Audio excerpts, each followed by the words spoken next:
High friend, welcome back to my channel. আশা করি সবাই ভালো আছেন, আমরা ভালো আছি। তো আজকে দেখতেই পাচ্ছ সকাল সকাল উঠেই ব্লগটা স্টার্ট করে নিলাম। আর দেখতেই পাচ্ছ আমাকে আমি ব্রাশ করতে করতে প্রথম মুখে একটু জল দিয়ে নিলাম, তারপর ব্রাশ নিয়ে এসে গেলাম বাইরে। ব্রাশ করতে করতে দেখছি রৌদ্র অনেক তাজা হয়ে উঠেছে। তো কালকেও কাপড় ধোয়া হয়েছিল, তো আজকেও ভাবলাম যে কিছু কাপড় ধুয়ে দিয়ে দিই। আর আমাকে তো দেখতেই পাচ্ছ কাজল টাজলে ভূত হয়ে আছি। তো ব্রাশটা করে নিই, তারপর বাকি কাজগুলো শুরু করব। ভালো করে দাঁতগুলো ঘষে দিচ্ছি, দেখতেই পাচ্ছ। তো চলো দাঁত ঘষা শেষ করে আমি আমার কাজ করব, তোমরা সঙ্গে আমার মুখ টুক ধোয়া শেষ, চা খাওয়া শেষ, এখন আমি লাগবো কাজে। আর কাজ কি ওটা তোমাদেরকে দেখাচ্ছি। এই যে আমার গডরেজের পুরো হাল খারাপ আছে, পুরো খারাপ। দেখো তোমরা, পুরো গডরেজটা ঠিক করবো। দেখো কাপড় চোপড় পুরো ছিতরানো আছে, এটা পুরো ঠিক করব। তো তোমরা আমার সঙ্গে থাকো, চলো দেখো আমি কিভাবে ঠিক করি। ঠিক করার পর তোমাদেরকে দেখাবো, তার আগে তোমরা আমার সঙ্গে থাকো।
তো দেখো মোটামুটি কমপ্লিট হয়ে যাচ্ছে।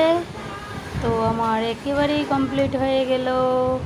কাপড় পুরো ফোল্ড করে ঠিক করে নিলাম পুরো গডরেজটা। এখন আর আমার আছে রান্না বান্না, একটু রান্না করে নেব। রান্না করব আলু সোয়াবিন দিয়ে তরকারি করব, তিতা করলার ভাজা করব, ভাত করব। তো সঙ্গে থাকো কিভাবে বানাই, চলো দেখো। তো চলো রান্না চাপিয়ে দিলাম, দেখতেই পাচ্ছ এক সাইডে ভাত বসিয়ে দিয়েছি আর এক সাইডে কড়াই, আর ওটাতে তেল দিয়ে পেঁয়াজ দিয়ে দিলাম। ওটাতে আমি করব কি, তিত করলার ভাজা বানাবো। তো দেখো পেঁয়াজটা একটু লাল হয়ে যাক, তারপর তিত করলা ছেড়ে দেবো। পেঁয়াজটা লাল হয়ে গেছে, এখন তিত করলা ছেড়ে দিলাম। তো তিত করলা ভাজাটা ধীরে ধীরে হোক, তারপর আমি বাকি রেডিগুলো করব। তো আগে এগুলো ছেড়ে শেষ করে দিই। তারপর বাকি রেডি করব, আলু সয়াবিন কাটবো। করলার ভাজাটা অ্যাকচুয়ালি অন্য কিছু দিইনি, পেঁয়াজ দিয়ে আলু কুচি করে কেটে করলাটা একটু বড়ো বড়োই রেখে দিলাম। ওইভাবে তিতকরলা ভাজা গরম ভাতের সঙ্গে খেলে খুব ভালো লাগে, তো তাই তিতকরলা ভাজাটা বানিয়ে নিই। তো পুরোটা তোমাদের দেখাতে পারবো না। তো তিতকরলা ভাজাটা হোক আর আমি বাকি রেডিটা করি। এদিকে আমার ভাতেও জাল এসে গেছে, তো ভাতটারও মাড় জড়িয়ে নিতে হবে। আর এদিকে তিতকরলার ভাজা হচ্ছে, তো ওইটাতে একটু হলদি লবণ দিয়ে দেব। আর এদিকে মাঠটা জড়িয়ে নেব। ভাতে একটু জল বেশি হয়ে গেছে, তাই জলটা কমিয়ে দিচ্ছি, কারণ উবলিয়ে পড়ছে জলটা আমার গ্যাসে, তাই কমিয়ে দিই। তো কমিয়ে দিলাম। এখন ভাতটা হোক। আর তিতকরলাতে একটু জিরে দিয়ে দিলাম, লবণ দিয়ে দিলাম, একটু হলুদও দিয়ে দেব।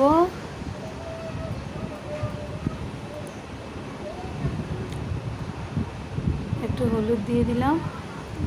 এখন রেখে দেবো ওটাকে একটু নেড়ে ছেড়ে। তো ওটা হোক।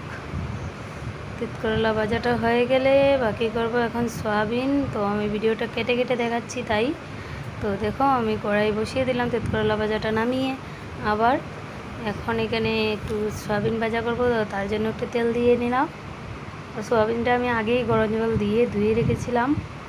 তো সয়াবিনগুলো ছেড়ে দিলাম, সয়াবিনগুলো ভাজা করে তারপর আলুগুলো ভাজা করব। তো তোমরা আমার সঙ্গে থাকো, দেখো আমি কি করে করছি।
দেখতেই পেলে আজ কি কাজ করলাম। তো সব কাজ কমপ্লিট হয়ে গেলো, স্নান টান করে এখন খাওয়া দাওয়া করে এখন একটু বিছনায় এসেছি, একটু শুবো, তারপর যাব ভিতরে আমার ছেলেটাকে নিয়ে আমার ননাসের বাড়িতে গিয়েছে, ওকে গিয়ে আনবো।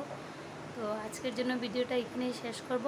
কিন্তু একটা কথা বলে দিই, আজকেই ভিডিও করে আজকেই আমি এখন আপডেট দিচ্ছি। কারণ হয়েছে কালকে আমি ভিডিও বানাতে পারিনি, তাই আজকে আমি আপডেট দিতে পারিনি। তো আজকের ভিডিওটা আজকেই আমি আপডেট দিচ্ছি। তো চলো আজকের জন্য ভিডিওটা এখানেই শেষ করছি। লাইক কমেন্ট সাবস্ক্রাইব করে দিও। ওকে।